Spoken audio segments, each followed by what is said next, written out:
you know Colonel Garma? Professionally, Mr. Chair, yes. And why do you say professionally? Anong difference nun sa so sa trabaho lang kayo nagkikita? Yes, Mr. Chair. So that's what professionally means. Yes, Mr. Chair. Okay, but outside of the profession, hindi ho ba kayo nagkakasama, nagkakakwentuhan? Never, Mr. Chair. Never. So, how did you know si Colonel Garma? Si Colonel Garma lang po ang precinct commander sa Davao City na babae. So, that's hindi, why, so kilala talaga siya. That's why kilala siya because Yes, she's the Mr. Chair. only... Girl among the precinct, the 12 precinct commanders of Davao City. Okay. So, ano, more or less, mga ilang taon na kayo magkakilala ni Colonel Garma?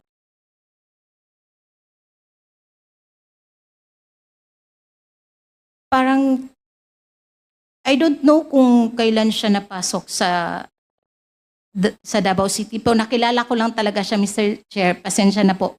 Kasi makulit siya, Mr. Chair. Makulit. Opo. Makulit dahil, ikaw ba ang kinukulit? Yes, Mr. Chair. Bakit ikaw ang kinukulit? Ito ay kasama sa professional relationship. Yes, ninyo. Mr. Chair. Very professional. So, paano kanya kinukulit, Miss Mookie? Meron kasing request, as I have mentioned earlier, yung mga precinct commander para sa support from the city government of Davao. Tapos, one of those requests is care of kay Colonel Garma, which is the repair of her office. And kasi po, di ba po, meron naman pong process ang government pag meron kang request. So you have to go through po yung sa general services, meron pa po yung purchase order, purchase request. Kinikulit niya po kami doon sa mga aircon niya na request, mga TV, and other supplies. So kaya namin siya kilala, Mr. Chair. So in relation to her, parang financial request yan, di ba? Funding request. No, not funding, Mr. Chair, but office equipment and office supplies. Yeah, but she requests your office to provide her with funds to purchase No, item. It's an equipment. so yung item No, kayo, no cash, no so funds. kayo bumibili and then you provide them with the items. Pinoprocess po yan ng City General Services. Granting for the sake of argument that it has already been processed, you have the item with you, that is what you provide. That's right, Mr. Chair. That is to answer yung kanyang request. That's right, Mr. So Chair. yun ang kanyang, kaya mo na sabing makulit siya dahil follow-up siya ng follow-up. Hindi po humihinto, Mr. Chair. So hindi humihinto. Yes, Mr. So, Chair. parang, the way I picture it, parang sobrang kulit niya. Tama ba yun? Actually, Mr. Chair. Okay. Now, that is the only request, yung kanyang sa office niya. As far as I can remember, Mr. Chair, yun lang po ang ma-recall ko kay Did Colonel. she ever request from you? At ikaw lang ang kinakausap niya? Actually, Mr. Chair, hindi naman po talaga ako lang. So, Sino pa? Sino pa kaya ang kinakausap?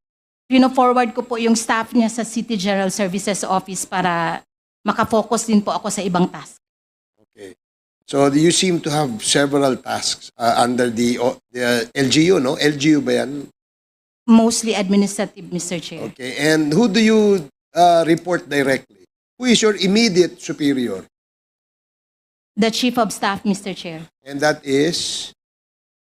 Actually, from 2004 to 2016, we have several Chief of Staff. Several chief of staff. Yes, every term po. Parang, yes. Okay. So, lahat ba ng police precinct commander, kapag ka merong request, ay sa iyo dumadaan? Actually, Mr. Chair, pinoprocess siya doon sa reception area namin.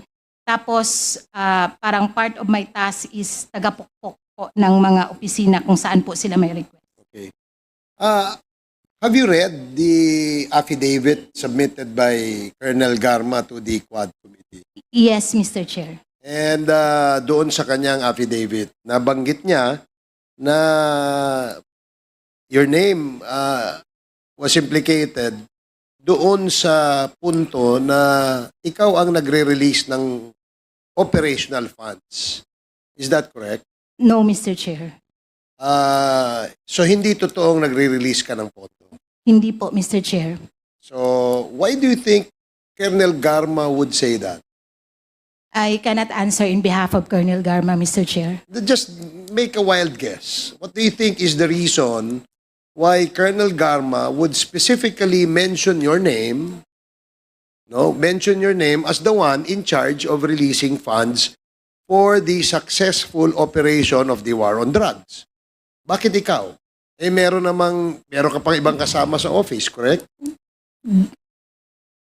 Guess ko lang po, Mr. Chair. Just a guess. Sa tingin mo? Baka gusto niya lang po akong i-connect. Kasi po, from the city government of Davao to OP. Parang ako siguro yung nakikita niyang linyada. Guess ko lang po. Okay, so linyada kay former president. Probably, Mr. Chair. Okay. So do you directly report to the former president? No, Mr. Chair. To whom do you directly report? As I have said earlier, Mr. Chair, from 2016 to 2018, to then SAP, Senator Bongo, then from 2018 to 2022, Yusek Melchor Kitain, Mr. Chair. Okay. So dito muna, nung ASEC ka kay SAP, former SAP, now Senator Bongo. That's right, Mr. Chair. Can you give us, or at least educate us, ano ang iyong work sa office ng SAP? Specifically kay Senator Bongo. As I have said earlier, Mr. Chair, it's mostly administrative, clerical, errands, social services, and mechanical works. What about appointments? That's part of the... Social. No, Mr. Chair, that's part of the admin. So admin yun. Yes, Mr. Chair. So halimbawa, merong gusto makipag-usap ni Congressman Adjong kay SAP Bongo, si Congressman Adjong will call you and schedule. I believe hindi niya ako tatawagan kasi hindi niya ako kilala, Mr. Chair. But where does a member of Congress who would like to see SAP Bongo request an appointment? Actually, si Sap Bongo kasi, Mr. Chair, is madaling malapitan. So, lahat ata ng congressman, I believe, direct na nagtitext sa kanya and direct din po siyang sumasagot. Lahat? Almost all. Okay. As far as I know, Mr. Chair. Just to make it clear, ako ba nakita mo ako? Lumapit ba ako sa'yo? Hindi, Mr. Chair. But I believe, Mr. Chair, parang nautusan ako before to reach out sa inyo. Sa akin? Pero hindi mo nyo lang po ako ata sinagot. So hindi tayo nagkausap. Hindi po, Mr. Chair. So it is very clear that it is not I who reach out to her, but it is Miss Muking who reach out to me. May I know kung bakit? Para ata yung i-clarify yung parang may request sa office, Mr. Chair. Ang gusto lang namin mostly kasi, Mr. Chair, pag may pumapasok na request sa office, gina-clarify po talaga namin kung what's your priority among your requests. You mean request na mga projects? Part of it, Mr. Chair. You know, I've been in Congress for more than 20 years, and I don't remember requesting from your office any project. Just for the record, Mr. Chair, I did not specifically say that it is a project, but probably because I really cannot recall anymore. So, ibig mong sabihin, kapag ikaw inuutusan to reach out to a certain congressman, it is because of a project or a request. Hindi po lahat, Mr. Chair. So, kasi, other than projects and other requests, you also seek or reach out certain congressman upon the instruction of the former SAP. yes, at that time, yung And siya pa yung- normally, what other reasons did the former SAP instruct you to do aside from following up request of certain congressmen? Most of the time, Mr. Chair, mga medical assistants. And that is very clear. Kasi ako, hindi naman ako humingi ng medical assistance sa inyo. Yes, Mr. Diba? Chair. So, do you Mr. know a Chair? certain Peter? Yeah, just to Yes, set the sir. record straight, Yes, Congressman Adjong. para hindi ho tayo magkaliwanagan. You mean to say, Congressman, during the presidency of Digong, the former President Duterte, Yes when you were in Malacanang. Yes, Mr. Okay, Chair. just to set the record straight, because we're talking about now the 19th Congress, have I ever called you? Actually, Mr. Chair, nakalimutan ko na po talaga kung sino din yung pong Yeah, nakakausap. because I was not part of Congress last. This is my first term. So kaya nga, Mr. Chair, I cannot recall. Just set the record straight. Yes, Thank you. Mr. Chair. Mr. Chair, short interjection lang din po kay Miss Smoking. O sige, okay. You have 2 minutes. Thank you, Mr. Chair. Kasi natanong po kanina, dahil nga napangalanan po si Miss Smoking sa affidavit ni Colonel Garma na meron daw alias Smoking na taga-disburse ng rewards under the drug war at ito po ay dinedenay ni Miss Smoking. To confirm, tama po ba? Yes, Mr. Chair. Okay, kaso Mr. Chair, kung dinedenay po ang nasa affidavit ni Colonel Garma, pero aside po kasi kay Colonel Garma, mismo si former President Rodrigo Duterte ay meron pong pinangalan ng alias Smoking din, both sa Senado tsaka maging dito sa Quadcom, Mr. Chair, based sa questions ng mga mababatas natin in both chambers. So, Mr. Chair, ngayon po itatanong ko, based naman sa sinabi ng dating Pangulo, in-insist pa rin po ba ni Ms. Smoking na wala siyang dinidisburse na pera in relation to the drug war? Wala po, Mr. Chair. Kahit po operational expenses para sa mga pulis na nagpatubad ng drug war? Wala po talaga, Mr. Chair. Or rewards sa mga napapatay with varying degrees? Wala rin pong nilalabas na pera? Wala po talaga, Mr. Chair. Kung ganun, Mr. Chair, then given na merong directly contradicting na mga sinasabi under oath, on one hand, yung sinabi ni Colonel Garma at ni dating Pangulong Rodrigo Duterte, and on the other hand, si Ms. Smoking, then Mr. Chair, merong at least isa dun sa mga tao na iyon who are lying under oath. And that demands further inquiry and questioning by legislators. Yun lang, Mr. Chair. Thank you. Okay, thank you for asking my question, Congressman Manuel. But before we continue, I'd like to say that yung ating pong mga bisita ay you are now excused, Nanay and Mrs. Asuncion. And sana po sa susunod na Quadcom hearing ay makadalo pa rin kayo. Okay, maraming salamat po. Pasensya na po kayo. Inabot po tayo ng... and of course, Dr. Actually, I have questions to Dr. Raquel Fortun, but if you're already tired, okay. Thank you, ma'am. Thank you. Mukhang sanay si Dr. Fortun sa puyatan eh. So, as I was saying earlier, Ms. Muking, do you know a certain Peter Parungo? No, Mr. Chair. So you don't know Peter Parungo? No, Mr. Chair. Kasi sa affidavit ni Colonel Garma, nabasa mo naman siguro, na binanggit niya na si Peter Parungo, as she termed it, no, is the striker ng CIDG. I don't know what a striker means, but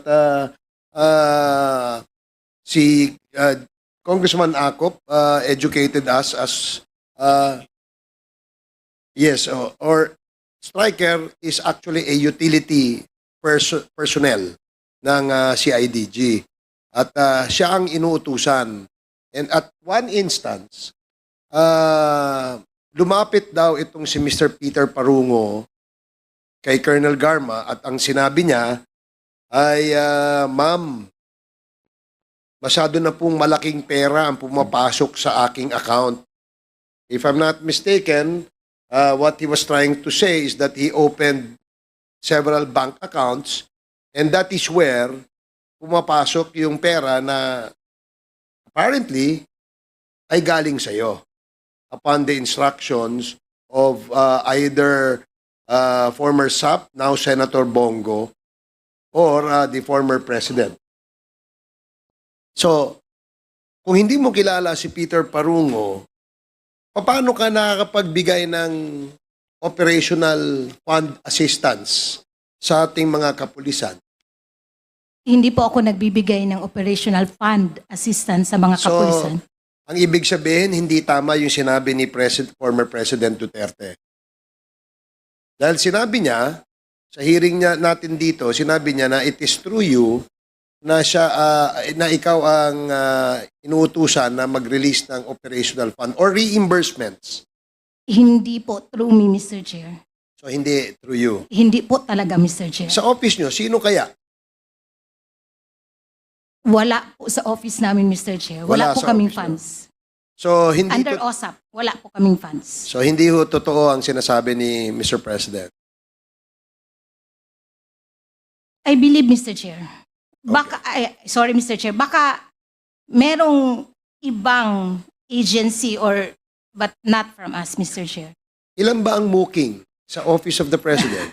Ako lang po, Mr. Chair. So isa lang, ikaw lang. Yes, Mr. Chair. Are you called by any other name? Napo ba imong lain nga angga? Mooking lang yun, Mr. Mooking Chair. lang. Okay, sige, salamat. So, I believe Congressman Keith Flores is the next interpolator. Thank you. I probably ate Yes. so much of your time, but this time you will have extra. No.